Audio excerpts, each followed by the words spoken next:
I'm Sam Brodbeck, Assistant Editor at Pensions Insight, and I'm here with Rob Dales, Director at JLT Employee Benefits. Hi Rob. Good morning. Asset values and bond yields rose over 2013. What position does that put defined benefit schemes in? It was a good year for stock markets, but I think a lot of the companies and trustees will find that that's not been the position over the year. Two reasons really. The asset markets that did well were equities, but as we've seen over recent years, schemes have been moving out of equities into safer assets such as bonds and gilts. So they've lost out the benefit of the equity rise there. And despite inflation levels currently at low levels, when you look at the monthly figures, long-term inflation rose quite considerably over the year. And as most pension schemes have got liabilities linked to inflation, that's driven up the liability values generally faster than the asset values have risen. Are the trustees you speak to more comfortable now than they were this time last year? I don't think trustees are ever comfortable when they've got defined benefit schemes. There's always something. You have a good year on investments. This time it's inflation that's increased the liabilities. In other years we've had a good year on investment. Longevity's increased liabilities. So it's a difficult time for trustees. The voluntary code on enhanced transfer values was published back in July 2012. How did that affect activity? The impact of the code in 2012 was certainly to stop a lot of exercises that were happening at the time and members not being given options that were there. But fortunately it did stop the exercises it was meant to stop, the ones where trustees and companies are running exercises without giving people proper access to advice.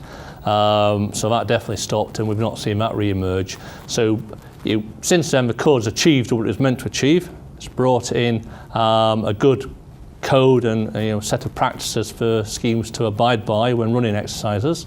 But it did quieten down the market, certainly in 2012. Is ETV activity back to where it was before the code? ETV activity now is pretty low, certainly well below 2011 levels. But that's not really as a result of the code.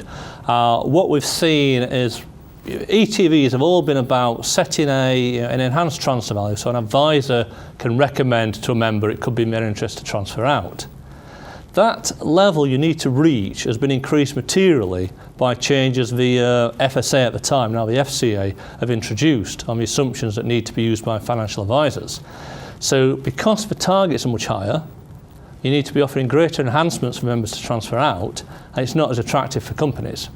So we've not seen the big exercises that we saw in 2010, 2011. What we are seeing is more targeted exercises where rather than offering enhancements to all members, companies and trustees, well predominantly companies, are offering enhancements to specific groups of members for whom it may well be in their interests. We've heard a lot at the moment about the advice gap for defined contribution members. Is there a similar problem in the defined benefit world?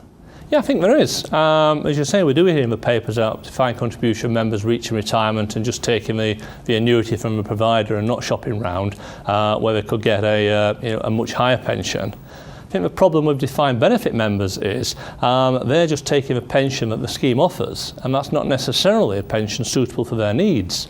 The pension automatically increases, automatically provides death benefits. Now that might be right for a lot of people, but for some people it might not be. Their needs in retirement may be for a higher pension in the earlier years of retirement when they're more active. They may not need death benefits. Either they haven't got a partner or their partner's got their own pension. But unless things change with defined benefit schemes, then most people are going to be forced into a pension which is not necessarily best for their needs. So I think trustees and companies need to start looking at ways of introducing new options for members, such as pension increase exchange or the opportunity to take a transfer value at retirement. In my experience, trustees are quite nervous about doing this, and they feel that members might be making the wrong decision. But I challenge trustees to say members are not making a decision at all without any options. And the code of good practice, which you referred to earlier, is a good starting point for trustees. So that sets out how a good exercise should be run and what information members should be provided with. So I think trustees and sponsors should start looking at these options and start to look to introduce them for their scheme to provide their members with greater options to provide a retirement income that best meets their needs.